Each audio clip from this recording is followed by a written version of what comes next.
Let us not forget everything that happens. It's by the will of Allah. Holy will. It's time to unite and stand, and we will be the best amongst men. It's not time to be extreme or do the unthinkable, but to stand together as one. Tune into Sunnahfollowers, stream it every day, various platforms. Trust me, you'll find a way. Sunnahfollowers.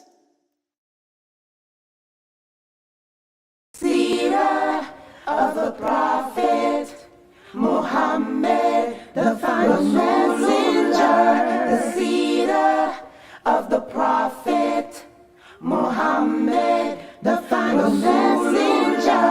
The seerah of the Prophet Muhammad, the final messenger. The seerah of the Prophet Muhammad, the final messenger. The seerah of the Prophet Muhammad, the final messenger.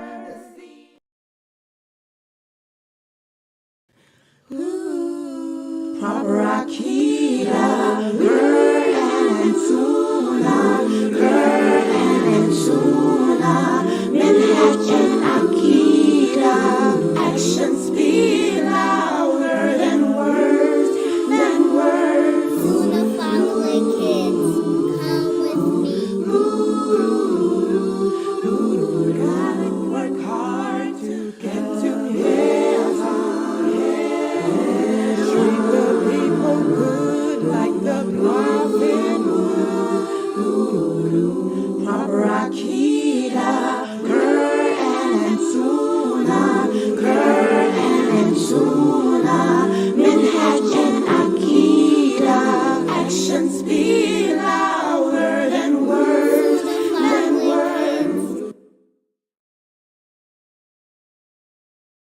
Open your eyes and look around. Open your eyes. You see the very things that you read about coming true. Don't you realize the moments are near? Correcting yourself in your affairs. He has made it crystal clear. These are the signs of the time. Assalamu alaikum. Sunnah followers, new class, stay tuned. Signs of the times.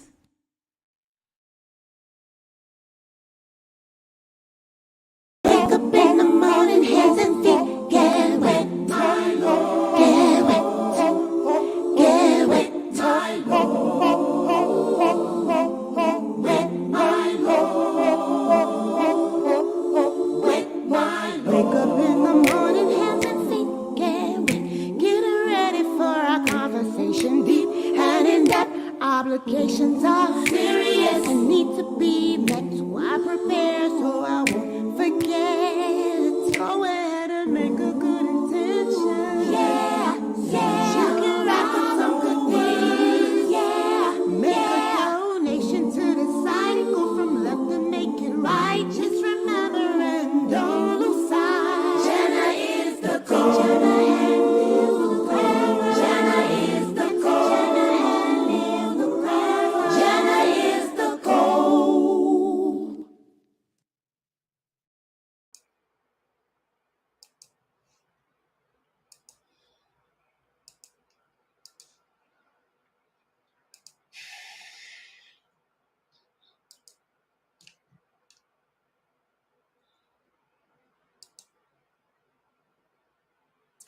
Alhamdulillah, wassalam ala wa rasulullah.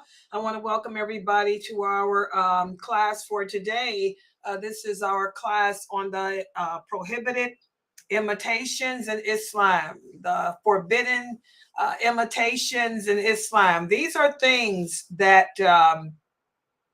actions that we are forbidden from indulging or engaging in as Muslims, because to engage in such of these actions would be imitation of something that Allah doesn't want us to imitate, such as the non-Muslims or the Shaytan or the opposite gender. And this is based on the book written by Sheikh Muhammad Saeed Atli. And what he did was collected all the hadiths from the authentic sources as a reminder for us of what types of actions that we need to stay away from, because they fall in that category of imitation. And as a daya who's been teaching Islam for over 50 years, oh yeah, I've been teaching over 50 years. Yeah. As a daya who's been teaching over 50 years, one of the things that I've come upon as a teacher is that most Muslims do not understand what it means to imitate something else. And what I would like to do is explain what imitation of something means. And this is the understanding as given to us by Ibn Abbas. May Allah be pleased with him. And for those of you who don't know, Ibn Abbas was one of the original companions. He out-trumps Ibn Taymiyyah. Almost said Ibn Taymiyyah. No, I don't give you Ibn Taymiyyah's view, unless I don't have no choice. But I've always got a choice with the companions. Ibn Abbas was one of the original companions. The Prophet Muhammad sallallahu alaihi wasallam made dua, asking Allah to bless him with a great understanding of the Quran. He became one of the first scholars of Islam, just like Aisha and Ibn Umar and others. Okay, he will be one of those 70,000 that will enter paradise without being held accountable. Okay, he was a great scholar, a great companion. And he explained to us what it means to imitate another creation of Allah.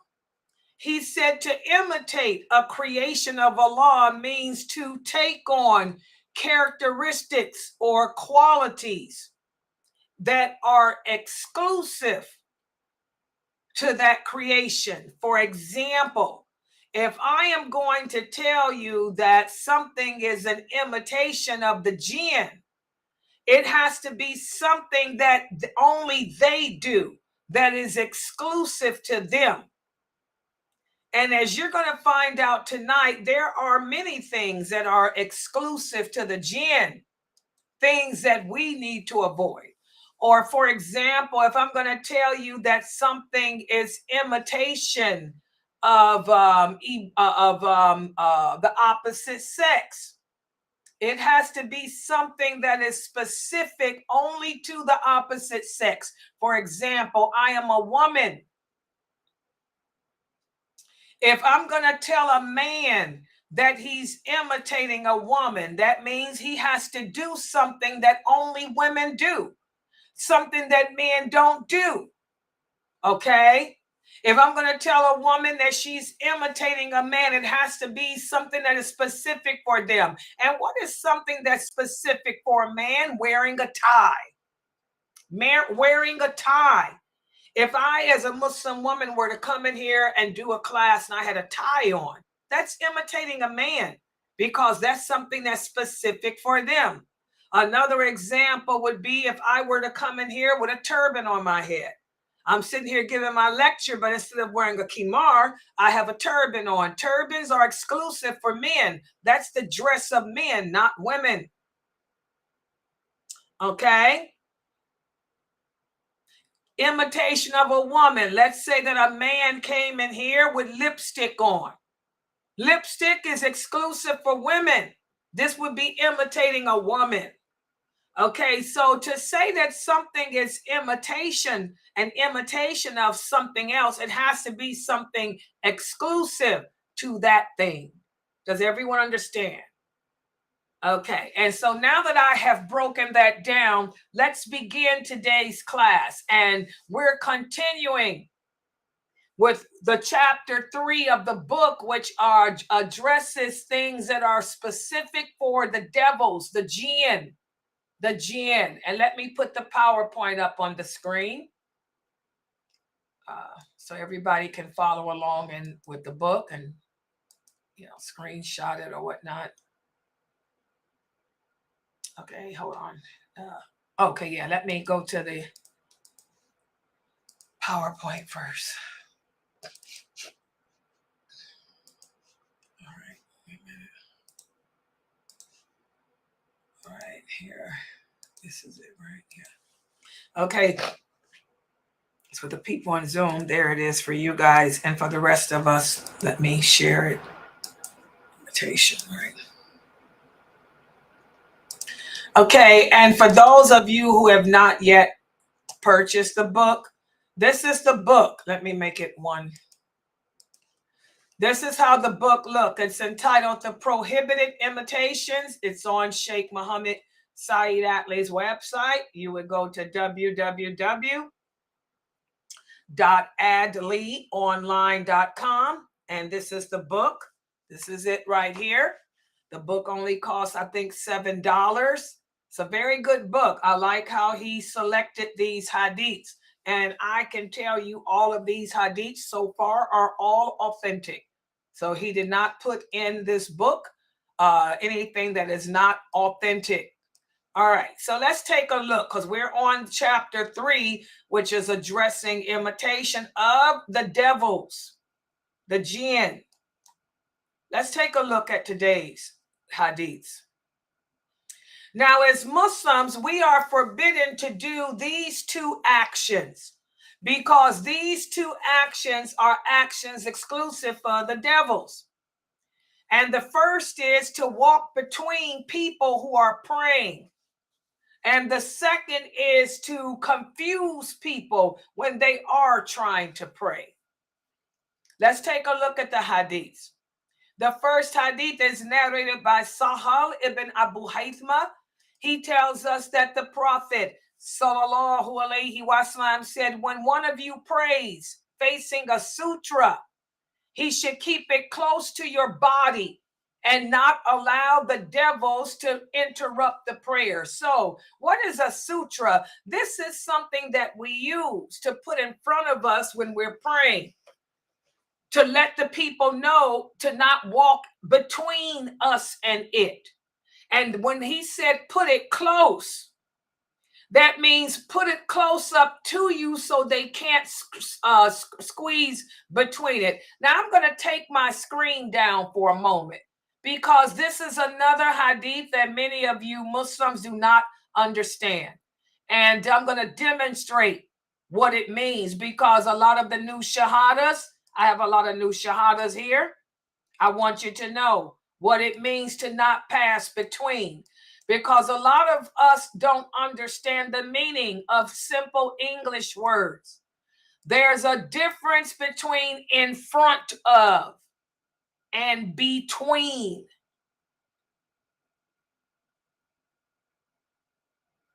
There's another hadith where the Prophet sallallahu alaihi wasallam went in even more detail about the sutra. He said, when you see a person praying with a sutra, walk in front of it. Walk in front of it, but do not squeeze between it and him, because this is a devil. And should someone try to squeeze between you and it, fight them, because that person's a devil. The source of that hadith is Muslim. Now, a sutra can be anything. Let's say I'm using my cup. My cup is my sutra. I can use this. Say I'm standing up and I'm praying. Uh-oh. The keyboard is my desk. Say this is the floor. I'm going to put my cup. See how close it is to me? I'm going to put that cup as close to me as possible. Y'all see that? To give me enough room where I can bow and prostrate. You cannot walk here. You can, hold on. I'm going to take this down so you guys can see. I have a lot of new shahadas. Hold on for a second. Let me switch to, because a lot of people think walking in front. They don't know the difference between front, back, side, and between. So let me demonstrate. Hold on. This is YouTube. I mean, this is Facebook or whatever this is. Let me take this off. Okay, let me come back to. Okay, here I come. Let me show for my new shahadas. And you old Muslims too, because y'all don't know no better either.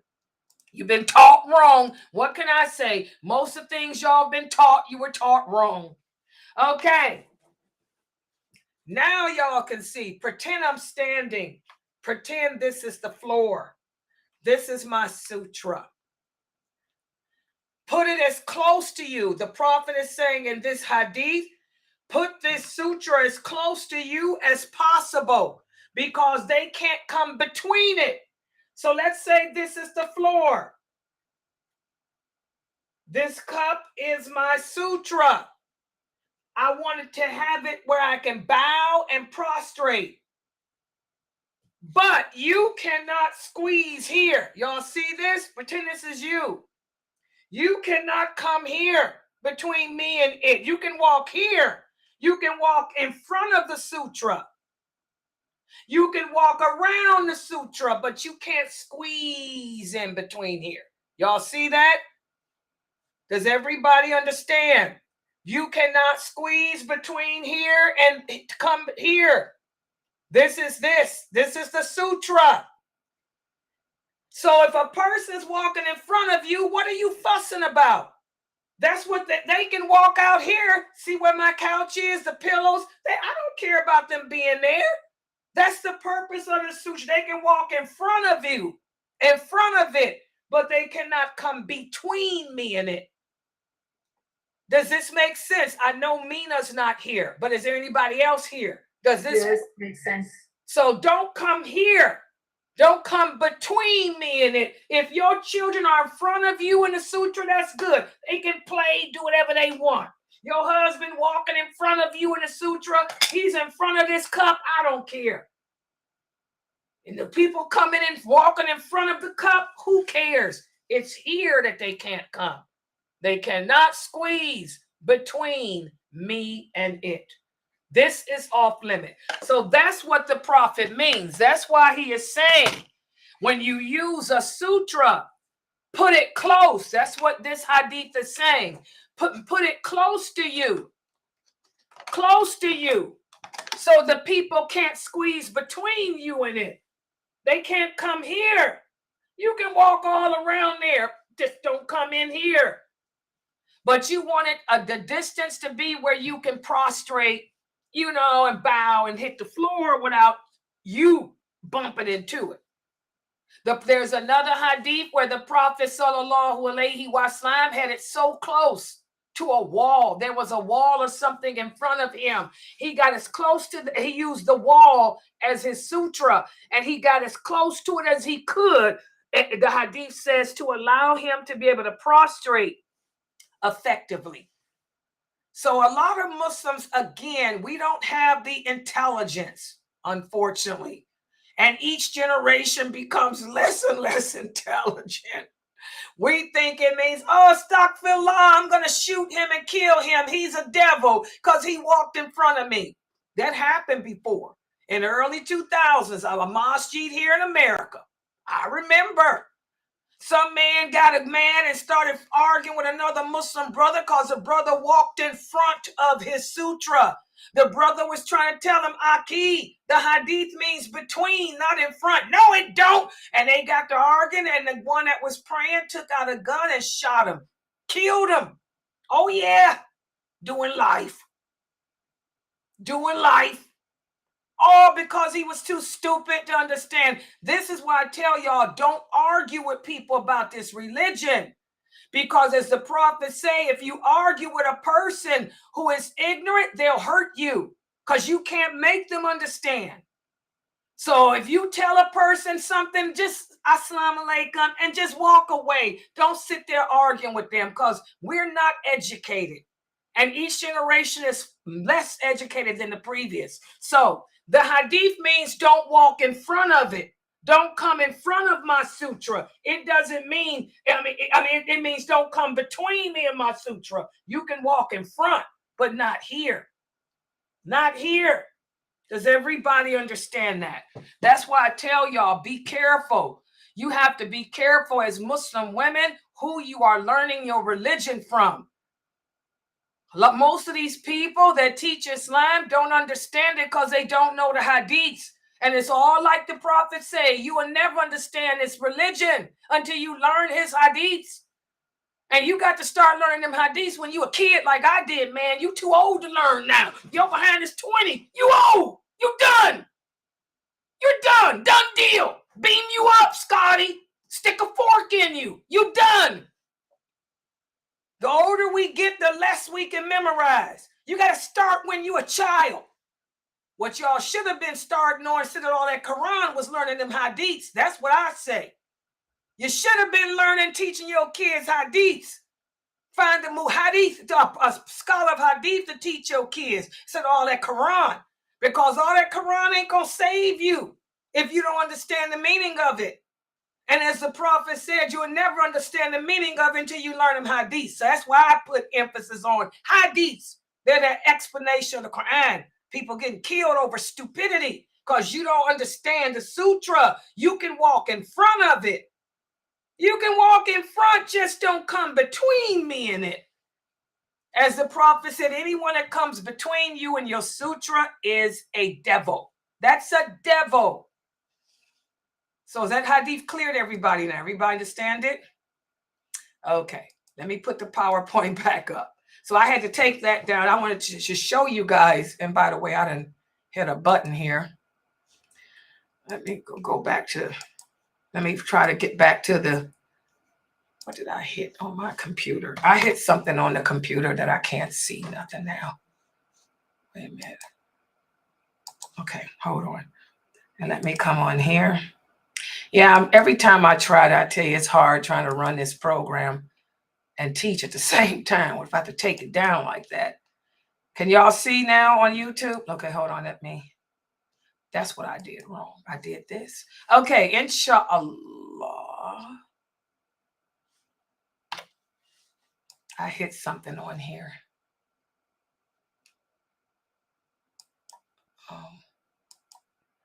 I can't, wait a minute. Can they see it on there? I can't see. Oh, it's on full screen. Let me exit it. Wait a minute. I see what I did wrong. It says Reese is, okay. Inshallah, let me see if I done fixed it. Hold on, move this. This is them? Wait a minute, this is my streaming pro. Okay. All right. Wait a minute, guys. I have to log out and log back in the streaming program because I done hit a button on here.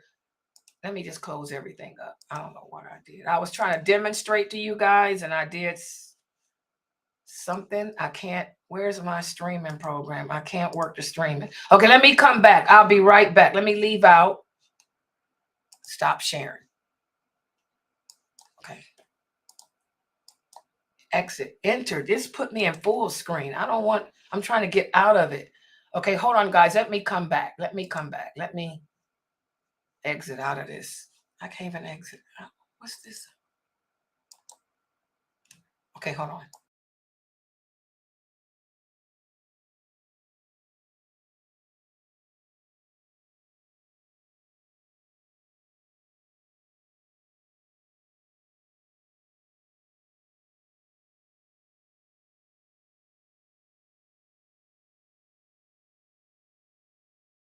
All right, here I come. I think I got it fixed back right.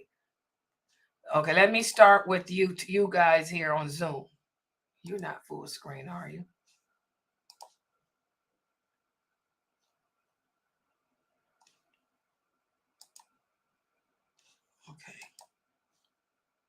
Okay, this is Zoom.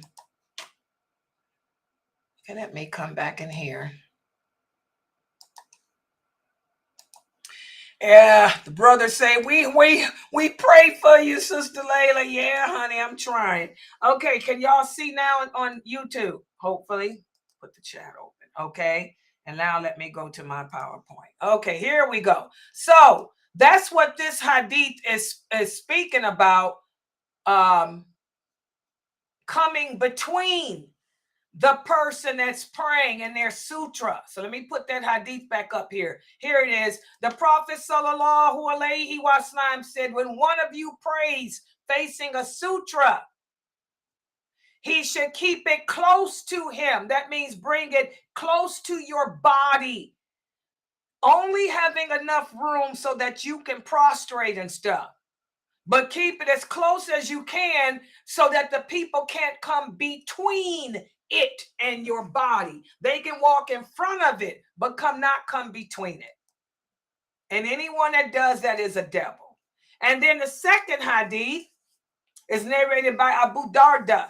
He said the Prophet sallallahu alaihi wasallam one day stood up to pray, and we heard him say, I seek refuge in Allah from you. Then he said, I curse you with Allah's curse 3 times. Then he reached out his hand as though he was grabbing something. And when he finished the prayer, we said, oh, Prophet of Allah, we heard you say something during the prayer that we never heard you say before. And then we saw you reach your hand out. He said, Allah's enemy, Iblis, came with a flame of fire to put in my face. So I told him 3 times, I seek refuge in Allah from you. Then I said 3 times, I curse you with Allah's perfect curse, but he didn't leave. So I went to grab him. And had it not been for the supplication of Solomon, I would have grabbed him, chained him up, and made him an object of sport for the children to play with. Okay, to throw stuff at. So here we can see, guys, again, whenever we make salat, it's normal. A lot of us lose our place. We forget what we were doing, what we were saying. We forget how many rakats. That's Iblis, your personal Shaytan, your personal jinn, who's a denizen of Iblis. He tries to confuse you.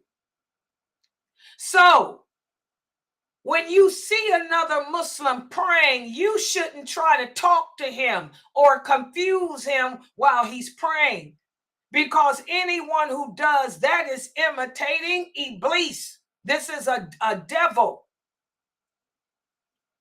I have a lot of Muslims tell me that every time they go to pray, their husband or their wife will come trying to talk to them. And they see that they're praying, but they still talking to him. Well, you married to a devil. You married to a jinn. You married to a man or a woman who's a denizen of Shaytan. It happens. It happens.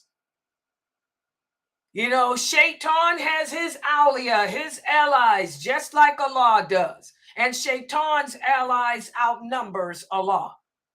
So maybe you married to a devil. One of the army of Shaytan. This might be time to get divorced, because we don't do that, especially if you done told him over and over again and he keeps coming to you. He waits till you pray to come talk to you and confuse you. Then you need to realize that perhaps you got a devil and it's time to let it go. You know, prayer is sacred in Islam, guys. We don't talk to people and confuse them when they are praying. We don't try to squeeze in front of them when they're praying. Why would you want to do that? So again, these are 2 behaviors that are actions of imitation of the evil jinn. Okay, let's look at the next one. And this is the one I talked with you guys about before. When you're sitting outside, don't sit with half your body in the shade and the other half not. Okay? The Prophet sallallahu alaihi wasallam said it is forbidden to sit between the sun and the shade, because this is how the devil sits. The devil sits with half his body in the sun and the other half in the shade.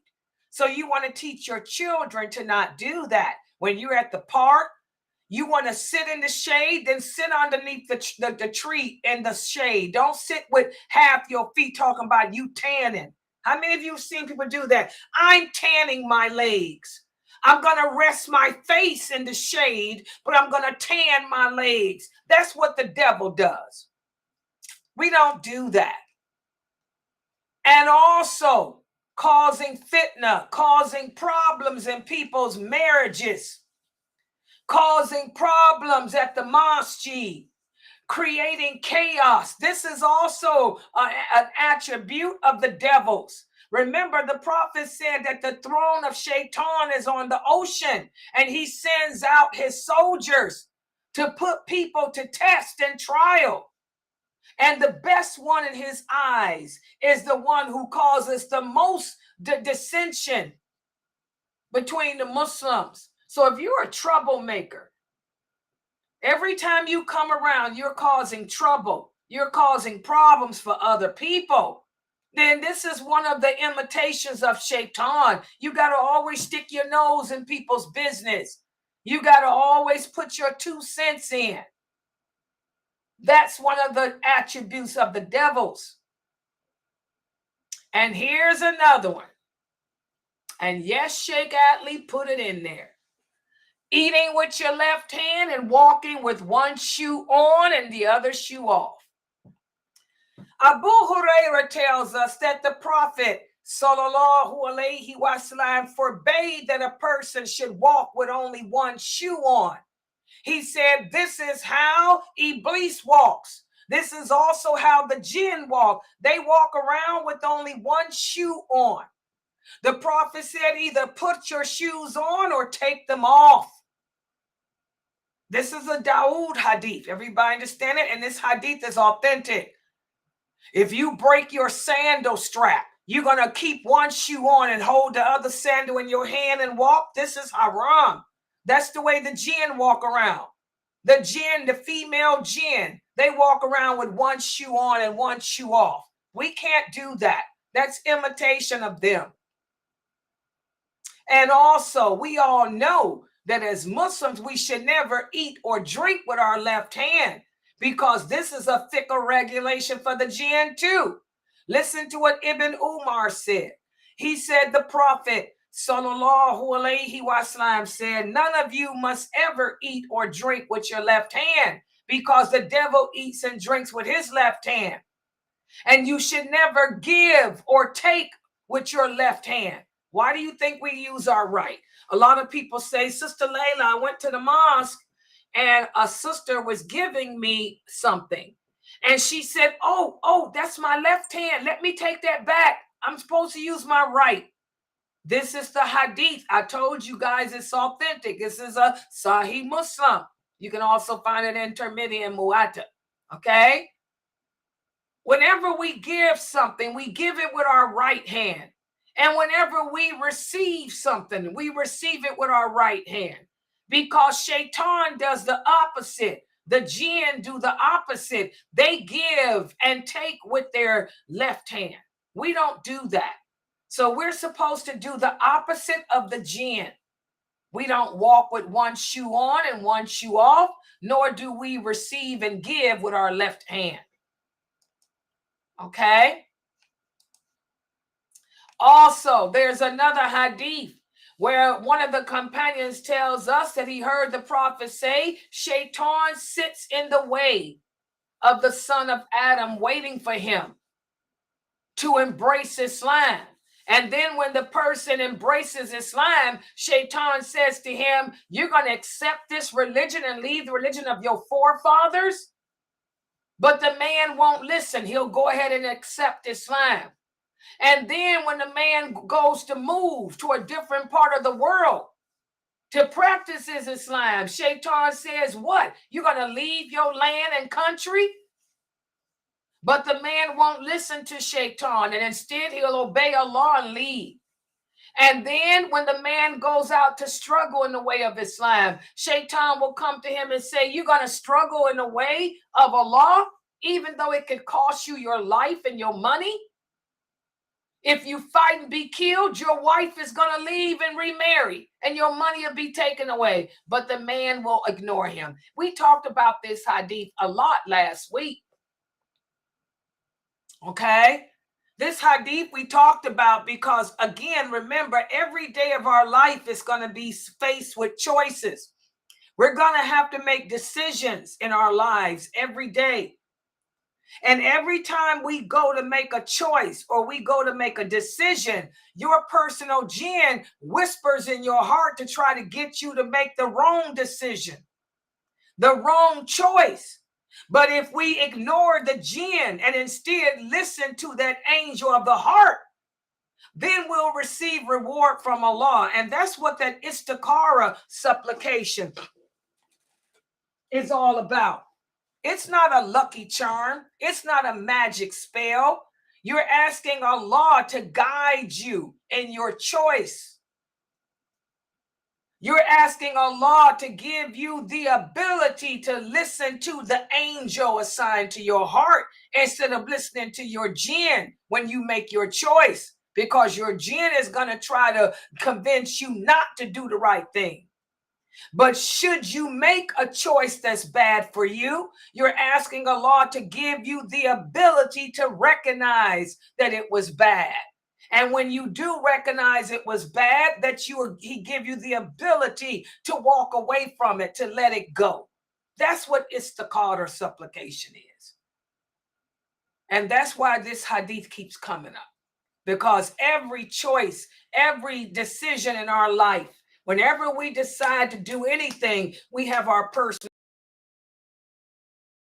whispering to try to get us to make this. Okay? Let's look at the next prohibition. The next prohibition addresses being wasteful. Allah says in the Quran, in the interpretation, the meaning, truly the wasteful are brothers to the devils, and the devil is ungrateful to his Lord. You know, as Muslims, we're not supposed to be stingy, nor are we supposed to be wasteful, because being wasteful is a sign of ingratitude.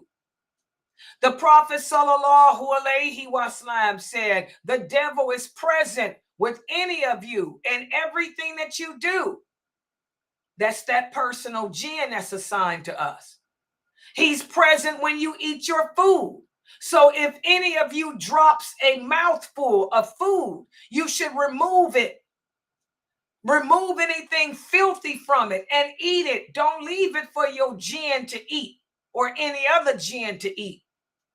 And when you finish your food, lick your fingers, because you don't know what part of the food has the blessing and Allah in it. Subhanallah. And what is that blessing? The blessing from Allah is the part of the food that fills you up.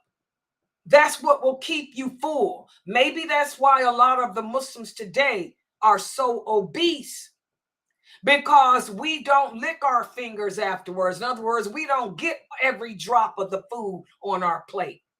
We throw away that part of the food that was the blessing that would have filled our stomach up and made us not want to go back for more. Remember, the jinn are ungrateful and greedy and selfish and wasteful. We're not supposed to be. So we have to follow the Prophet Muhammad's advice and eat everything that's on our plate. Don't throw half of it away. When you make your plate, only put enough on there that you need. Don't overdo it. Don't be so greedy and overstock your plate. Put just a spoonful of everything on there. And if you want more, go back for it.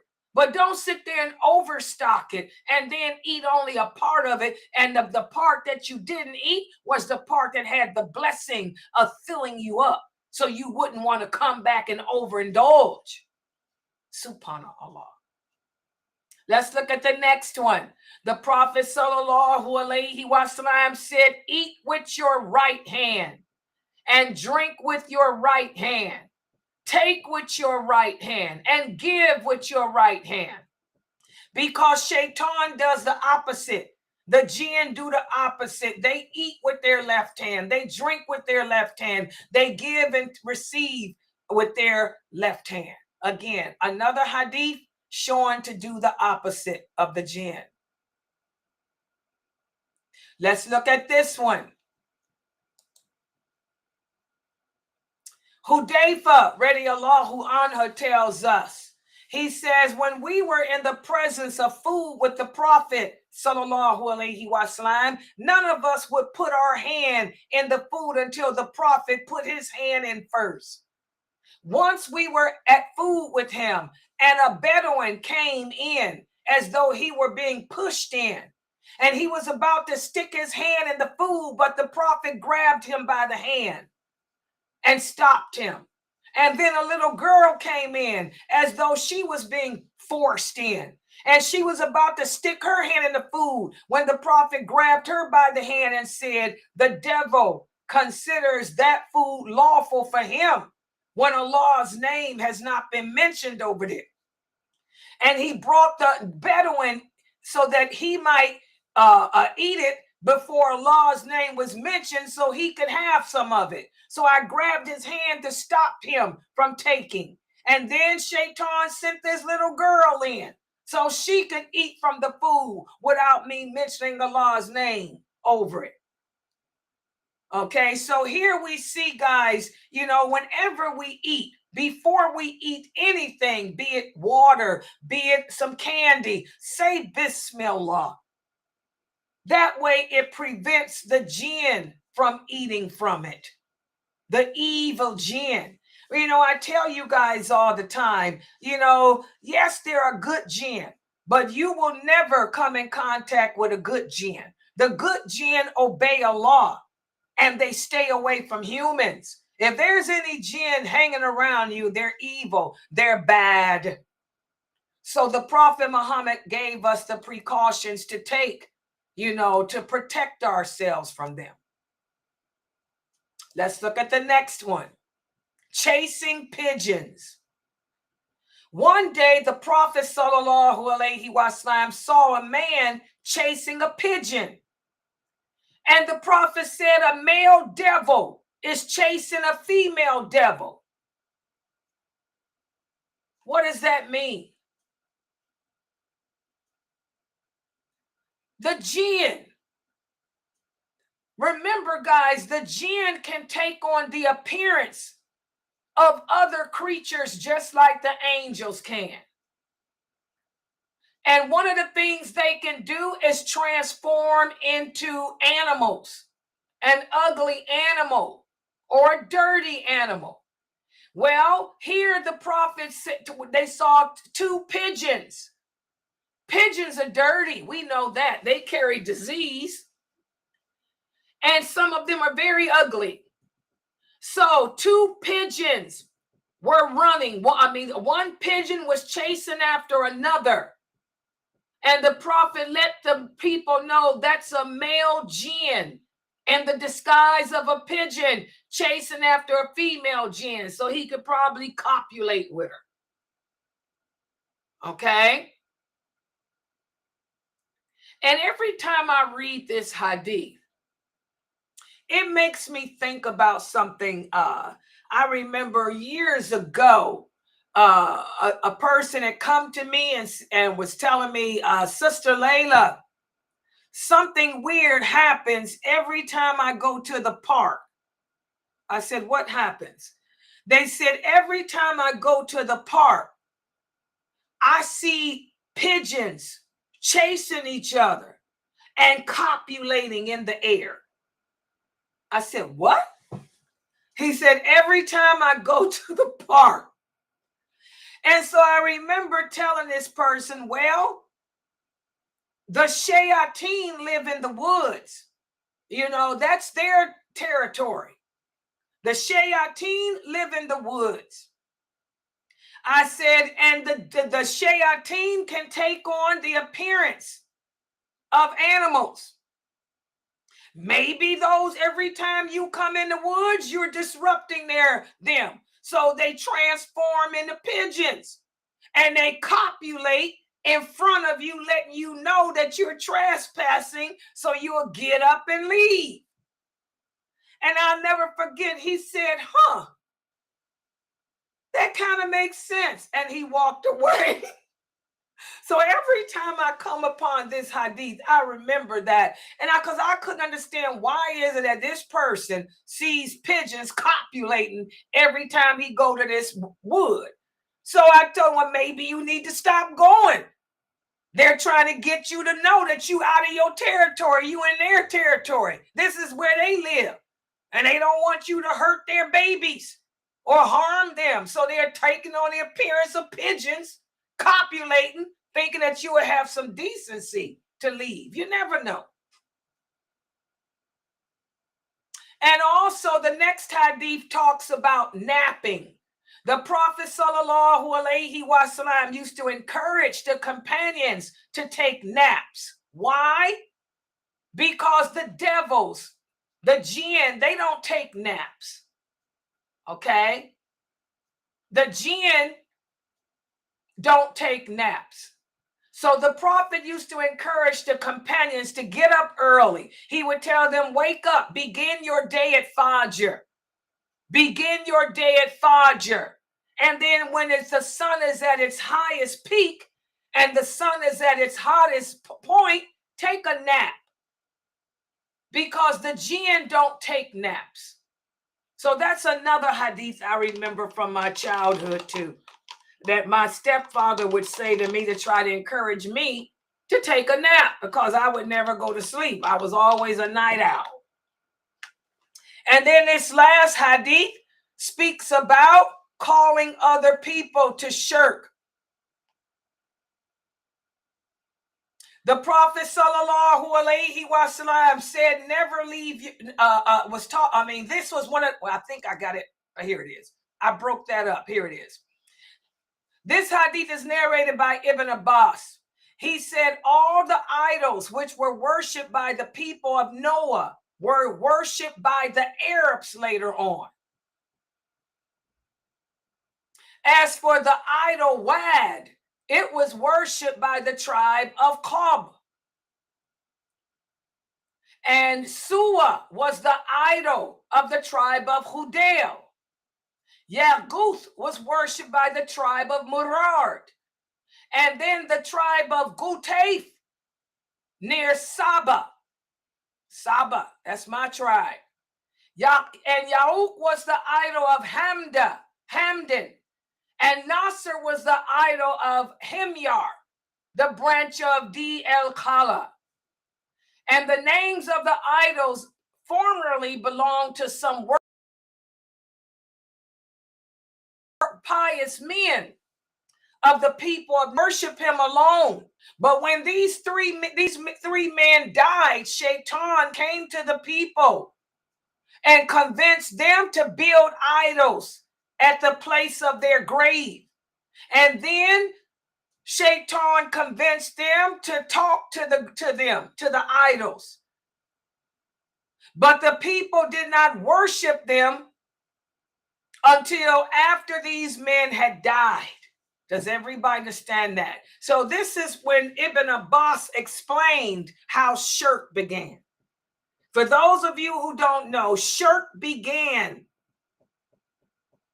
after the people of Noah, with the people of Noah. Before the people of Noah, the people used to worship Allah alone. It was during Noah's time that the people began to associate partners with Allah. And they allowed Shaytan to convince them to build idols. And of course, the Arabs took over worshiping these idols. So this is just more history. A lot of you guys ask me, how do I know the history? From the hadiths. I keep telling you guys, the hadiths are the history of Islam. Ibn Abbas goes into the history of how shirk began here. Okay. So those are the hadiths from today that I wanted to go over with you guys in the book. And again, for those of you who have not yet purchased this book, you want to go to adleyonline.com and get a copy of this book. Because again, as you can see, it's a wonderful book because Sheikh Adley took the time, to go through the authentic hadiths and find hadiths that relate to imitation of different other creations of Allah. So I'm going to stop right here. Subhanakallahumma wa bihamdika ashhadu an la ilaha illa anta astaghfiruka wa atubu ilayk. Are there any questions or comments?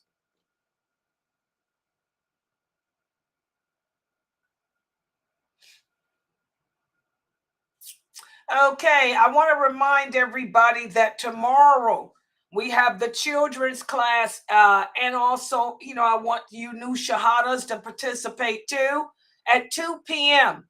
And we'll be doing chapter 4 of the book Dunya. Remember, chapter 4 of the book Dunya. Please read that chapter over with your children tonight, so that they can be familiar with it as I discuss it with them tomorrow.